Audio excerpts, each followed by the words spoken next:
Notre Seigneur Jésus utilise la parabole du levain pour comparer le royaume des cieux. Le Seigneur Jésus a autrefois utilisé la parabole d'un grain de sève. Un grain de sève qui devient un grand arbre dominant. France, comparant cela à un homme qui va devenir une grande nation. Savoir l'Israël de la Nouvelle Alliance. Alors ensuite, il utilise la parabole du levain, comparant le levain mis dans 3 mesures de farine, jusqu'à ce que toute la pâte est leuve. Quelle est cette parabole? Lisons-la. Le Seigneur dit, le royaume des cieux est semblable du levain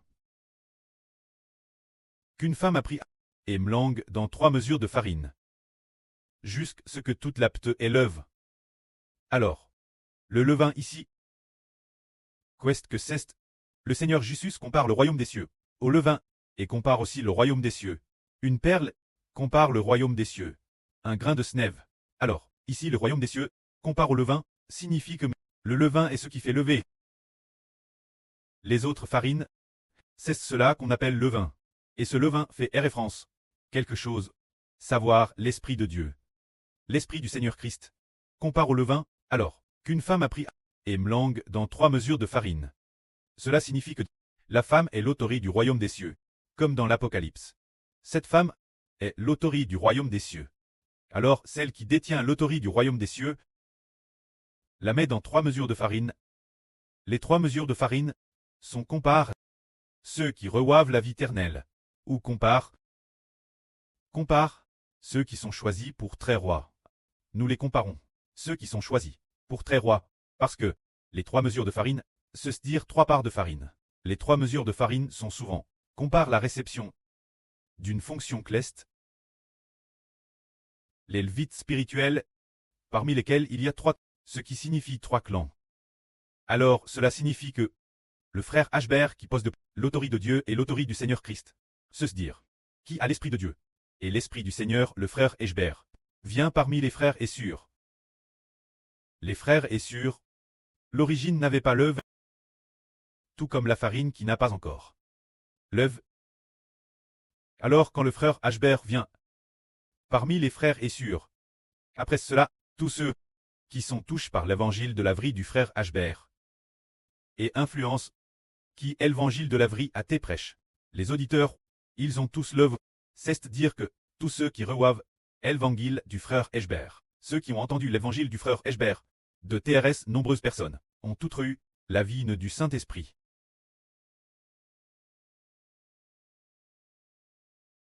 Cela raconte que le frère Ashbert qui a l'Esprit de Dieu et du Seigneur Christ, le frère Ashbert vient dans le monde pour prêcher la vie, travers Internet, en direct ou par vidéo. Une telle vie t'en prêche. Alors la vie doit traire proclame toutes les nations. Ce moment tel, les gens de toutes les nations sont comme 3 mesures de farine. Alors, ceux des 3 mesures de farine, ayant coup disent, ah, ce que dit le frère Ashbert est très bien. Le moment venu, ils ont aussi le vin. Comme du levain, ils ont le vin, ce qui signifie que le moment venu, ils ont cru. Une fois qu'ils ont cru l'évangile, alors ils ont eu une vie nouvelle et sont devenus l'ève. De la farine leuve. DJ leuve. Mais, quand le levain n'a pas encore te mis dans la farine, cette farine reste comme avant, non lève. C'est dire quand l'évangile prêche par le frère Ashbert. L'évangile prêche, n'était pas encore venu dans le monde. Alors le cœur des gens du monde, l'esprit des hommes restait le madame, sans changement. Mais quand l'évangile du frère Hébert ceste propague toutes les nations. Alors beaucoup de gens l'ont cou. Et il y aura beaucoup de gens qui croiront. Après avoir cru, ils deviennent l'ève. Cette farine leuve. Ils deviennent le peuple de Dieu et de Christ. C'est si merveilleux. L'époque, le Seigneur Christ a dit cela. Qui comprendrait cette parabole? Qui comprendrait que, oh, il y a un homme, il devient le levain, et entre ainsi dans le monde. Il ne cesse de prêcher la vie. Et alors, tout le monde a l'œuvre, comme lui. Devenant les siens, ceux qui appartiennent au frère Ashbert. Par exemple, le frère Ashbert est l'Israël de la Nouvelle Alliance.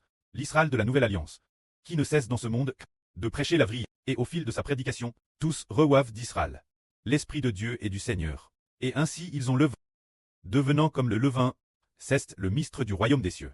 La parabole du royaume des cieux, en réalité ce levain, faites référence, celui qui a l'Esprit de Dieu et du Seigneur. Un frère. Ce frère est investi de l'autorité du royaume des cieux.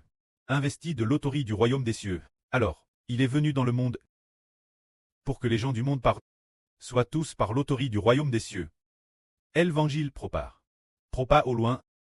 Ils ont tous cru. Ayant cru, ils deviennent les citoyens du royaume des cieux. C'est ainsi qu'est cette parabole. Quant aux 3 mesures de farine, elles qui valent aux citoyens du royaume des cieux, et le levain originel, c'est le roi du royaume des cieux. Le frère Ashbert, c'est la parabole du royaume des cieux. Ensuite, le Seigneur Jésus-Christ a de nouveau continué parler d'une autre parabole. Cette parabole est la parabole du trésor caché dans un champ. Quand ce trésor, le frère Ashbert l'a aussi recopie de nombreuses fois. Les paraboles concernant le royaume des cieux. Recopie il y a 10 ans. Recopie dans des cahiers. Un cahier après l'autre. Un cahier après l'autre. L'époque, c'était écrite au stylo plume. Il aimait utiliser un stylo plume pour recopier TRS proprement. Il en a acheté un, l'a fini d'écrire un, puis en a acheté un autre. Le cahier était nouveau rempli. Il en a acheté encore un autre. Une fois, il a tout simplement acheté plus de 20 cahiers, TRS Space, et puis, ces plus de 20 cahiers, étaient tous extrêmement beaux. Acheté dans un TRS grand magasin. C'était les 20 derniers restants. Les plus beaux cahiers. Ashbert a dit, waouh, si beau. Alors, pour recopier la Bible, ce serait tellement beau. Tellement beau. Alors, le frère Ashbert s'est mis recopier de toutes ses forces. Recopier avec acharnement. Bien et ça, il en a aussi offert au frère Rehoboth, 1 ou 2 ce moment-tel. De ces TRS beaux cahiers. Pour quelle raison au juste? C'était juste pour vouloir comprendre le mystère de Dieu, et ainsi recopier la vride.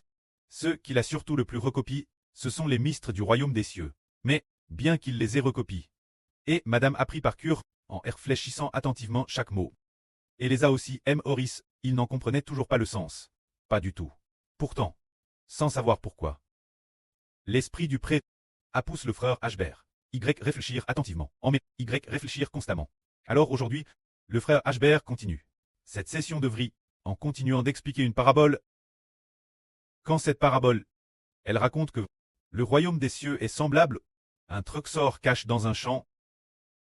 Cette parabole, le Seigneur dit, le royaume des cieux est semblable à un trésor caché dans un champ. Un homme la trouve, il la gare précieusement. Scène va tout joyeux. Vend tout ce qu'il possède. Et achète ce champ, faisant référence, tiens, le royaume des cieux est-il semblable à un trésor? Cet homme n'a pas directement acheté le trésor. Il a acheté le champ. Oh, Tate cache le trésor. Les frères et sœurs comprennent. Le royaume des cieux est la Jérusalem céleste. Bien et ça, ici, le royaume des cieux. Parfois, faites référence au gouvernement du royaume des cieux. Parfois, faites référence une ville du royaume des cieux. Alors le Seigneur Jésus dit qu'il est un trésor caché dans un champ. Alors, cet homme, il a acheté ce champ. Tiens, ce champ est un terrain. Quelle personne a acheté quel terrain? Quel terrain cacherait un trésor? N'arrivez pas à comprendre. Disons toujours, ah, le royaume des cieux. Comment peut-il comparer un trésor? Ce trésor est caché dans quel terrain? Alors, il y a un homme qui a acheté quel terrain? Peu importe comment on y pense, on ne comprend toujours pas. Dans le passé, puis a enfin compris. Ce n'est qu'en 2025 qu'il a compris, se dire. L'année dernière seulement qu'il a compris. Le frère Ashbert avait dit le Saint-Esprit, 7 ans après, pour enfin comprendre cette parabole, aujourd'hui. Le sens de cette parabole est que le royaume des cieux est semblable à un trésor caché dans un champ. Le trésor, le royaume des cieux ici, compare un trésor, faites référence, la Jérusalem céleste. Ce n'est pas un régime politique. Il s'agit d'un royaume. La Jérusalem céleste est comme un trésor extrêmement belle. Par exemple, nous voyons la Jérusalem céleste. Toute la ville est d'or. Toutes les rues sont d'or. Ah, brillante. Comme du verre transparent. Un or semblable. Et puis, quant aux murailles, elles sont ornées de toutes sortes de pierres précieuses. C'est pourquoi le royaume des cieux est comparé à un trésor, mais le royaume des cieux, la ville céleste, elle devrait être au ciel. Comment peut-elle être cachée dans la terre? Qu'est-ce que cela signifie? Le royaume céleste, la ville céleste est cachée dans, ou plutôt, en dehors de l'univers, dans un certain endroit. En fait, cela signifie que le futur royaume céleste va descendre sur la nouvelle terre. C'est dire que le royaume des cieux, l'avenir, va descendre sur la nouvelle terre. Par conséquent, La nouvelle terre est le terrain qui cache le trésor. Alors un homme va joyeusement vendre tout ce qu'il a et acheter ce terrain. Cela signifie que quelqu'un achète la nouvelle terre. Tant qu'on achète la nouvelle terre, alors naturellement, on obtient le royaume des cieux, car le royaume des cieux, l'avenir, va descendre sur la nouvelle terre. Mais qui donc serait le genre de personne qui peut acheter la nouvelle terre? La nouvelle terre peut-elle être vendue? Qui pourrait? Dieu peut. Il vendre la nouvelle terre. Quelqu'un? C'est en fait pour cette raison.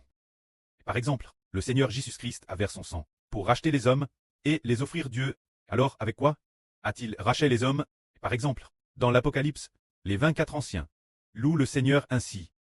Seigneur, tu es digne d'ouvrir le livre, car tu as été immolé, et par ton sang, tu as racheté pour Dieu des hommes, pour qu'ils obtiennent la charge de roi et de prêtre.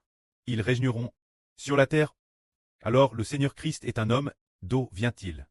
Il a été haché de la terre. C'est-à-dire haché avec quoi? Haché avec son propre sang. Alors, puisque l'homme est haché par le sang, la nouvelle terre, avec quoi est-elle achetée? Tout comme dans l'Ancien Testament. Abraham a fait alliance avec Dieu. Dieu a fait alliance avec lui en disant Jaiji fait alliance pour te donner la nouvelle terre, pour te donner le pays de Canaan et ta descendance. Au moment de l'alliance, c'était avec des taureaux, avec des bovins et des moutons, en immolant des bovins et des moutons, offert Dieu. Ainsi les bovins et les moutons ont tué, et ont vers leur sang offert Dieu. Alors cet homme, comment acte-t-il la nouvelle terre? Acheter cette terre, se dire. Acheter celle qui contient, descendant du ciel.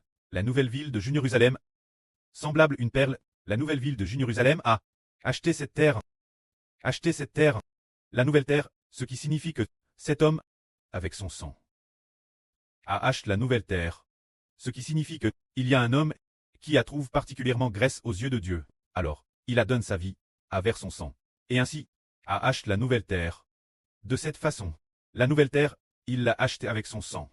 Alors, le royaume des cieux descendra sur la nouvelle terre. Alors le royaume des cieux sera aussi lui. C'est cette parabole. Depuis les temps anciens, personne ne sait qui achètera la nouvelle terre. Madame, cette parabole, dans la version de l'Union chinoise, n'est qu'une seule phrase. Seulement celle traduite par le frère Eshbert. La sainte montagne de Sion la raconte en 3 ou 4 phrases, ce qui est plus long, écrite de manière plus détaillée, afin que les gens sachent qu'il y a un homme qui a acheté un terrain, et ce terrain cache une perle. C'est en racontant cela que les frères et sœurs sauront que ce terrain est la nouvelle terre. La perle est la Jérusalem Cleste, qui descend sur la nouvelle terre. Alors, celui qui était l'origine, le preux de la nation, le frère Eshbert d'Israël, doit verser le sang de sa propre vie pour pouvoir acheter la nouvelle terre. Et le frère Eshbert comprend aussi que le sang vert par le frère Eshbert a également acheté le royaume des cieux.